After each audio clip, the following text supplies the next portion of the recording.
ఒకే ఒక్క ఘటన ప్రభుత్వ పతనానికి నాంది పలికింది. ప్రజా ఉద్యమాలకు కొత్త మార్గాన్ని చూపించింది. ప్రజా చైతన్యం ముందు పాలకులు తలవంచాల్సిందేనని నిరూపించింది. బషీర్బాగ్ కాల్పుల ఘటనకు ఇవాళ్టికి 14 ఏళ్లు. పోలీసుల తూటాలకు ప్రాణాలర్పించిన అమరవీరులను స్మరిస్తూ ఉద్యమ నివాళులర్పిస్తున్నాయి వామపక్షాలు.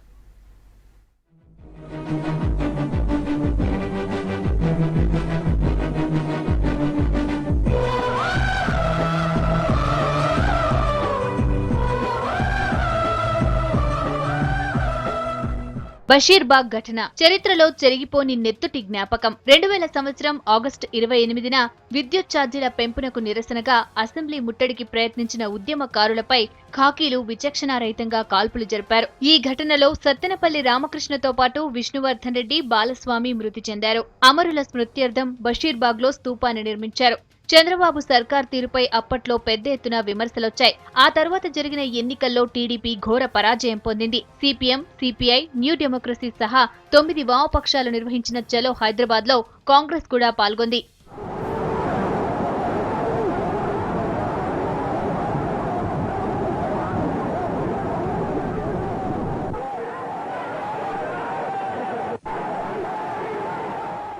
ఇప్పటికీ టీడీపీని బషీర్బాగ్ కాల్పుల ఘటన వెంటాడుతూనే ఉంది. రైతుల గురించి టీడీపీ నేతలు మాట్లాడిన ప్రతిసారి ఇతర పార్టీల నాయకులు ఈ కాల్పులను గుర్తు చేస్తూ వారిపై ఎదురుదాడికి దిగుతుంటారు. ఈ ఘటన తర్వాత అనేక ఏళ్ల పాటు కరెంట్ ఛార్జీలను పెంచేందుకు సాహసించలేకపోయాయి ప్రభుత్వాలు. వ్యవసాయ సంక్షోభంపై జయతి ఘోష్ కమిషన్ ఏర్పాటు చేయడానికి కూడా కాల్పుల ఘటనే కారణమని తెలుస్తోంది.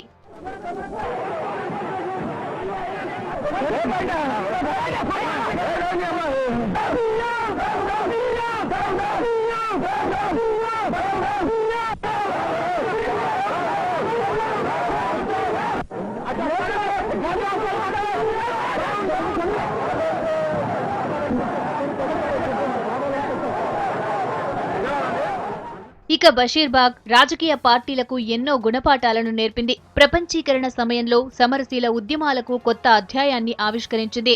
వామపక్షాల ఐక్య కార్యాచరణకు బాట వేసింది. పోరాట అనుభవాన్ని కొత్త తరాలకు అందించింది. సరికొత్త పోరాట రూపాలకు జన్మనిచ్చింది. రాష్ట్రంలో వచ్చిన రాజకీయ మార్పులకు, ఎన్నికల తీర్పులకు బషీర్బాగ్ ఉద్యమమే నాంది పలికిందనేది విశ్లేషకుల అభిప్రాయం. దేశవ్యాప్తంగా పరిణామాలు వేగంగా మారిపోతున్నా బషీర్బాగ్ ప్రభావం మాత్రం చెరిగిపోని సంతకంగా మిగిలింది. ఆ నెత్తుటి చరిత్రకు ఇవాళ్టికి 14 ఏళ్లు నిండాయి.